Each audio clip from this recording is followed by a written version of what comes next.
আমার অনেক খারাপ লাগতেছে, কিন্তু মনের দিক দিয়ে অনেক সুখ লাগতেছে, মানে আনন্দ লাগতেছে আমার। সূর্য উদয়ের মতোই সবে জীবনটা শুরু হয়েছিল 12 বছর বয়সী মোহাম্মদ সুলাইমানের। বাবাহীন পরিবারের ভরসা হতে চেয়েছিল সে, তবে পরিবারের ভরসা নয়, এখন বোঝা হয়ে গেছে স্বৈরাচারের গুলিতে।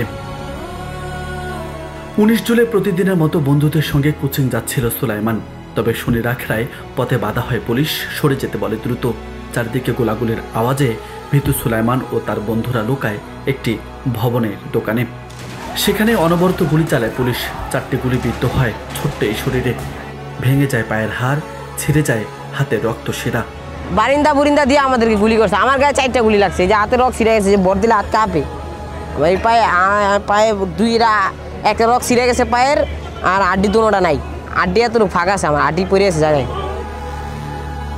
এখন এক প্রকার বন্দি সুলাইমান, বের হতে চান না আলোতে, ভয় পান মানুষের কোলাহল।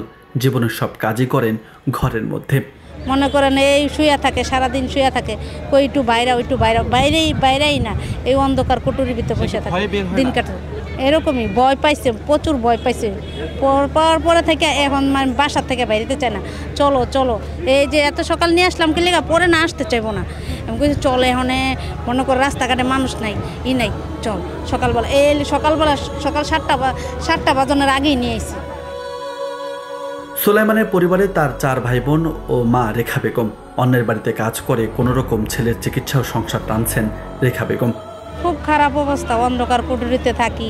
তারপরে মনে করেন ওর বাবা নাই, 4টা পোলা পানি লইয়ে মনে করেন বাসা বাড়ি কাজ করে খাই। ও মনে করেন পড়ালেখা করতো, অনেক কষ্ট করে মাসে বাড়িতে পড়ালেখা করাইতে। এখানে এই অবস্থা, খুব অনেক কষ্টে আছে। সুলাইমান তার ত্যাগের বিনিময়ে চায় সুন্দর একটি বাংলাদেশ, যেখানে থাকবে না কোনো অন্যায় আর বৈষম্য। নিত্য প্রয়োজনীয় পণ্য থাকবে সবার নাগালে, ভালো থাকবে খেটে খাওয়া মানুষ। ভালো এই দেশ যেহেতু আরো বেশি আগে যায়, দেশ অনেক ভালো জায়গায় যায়, বেশ ভালো পরিস্থিতিতে যায়। দেশের সাধারণ মানুষ ভালো, যেমন চাল ডাল আটা গম চিনি লবণ তেল সব কিছুর দাম কমেন না, মানে কম হইলে আমাদের জন্য ভালো, যেমন সাধারণ মানুষ যারা আছে।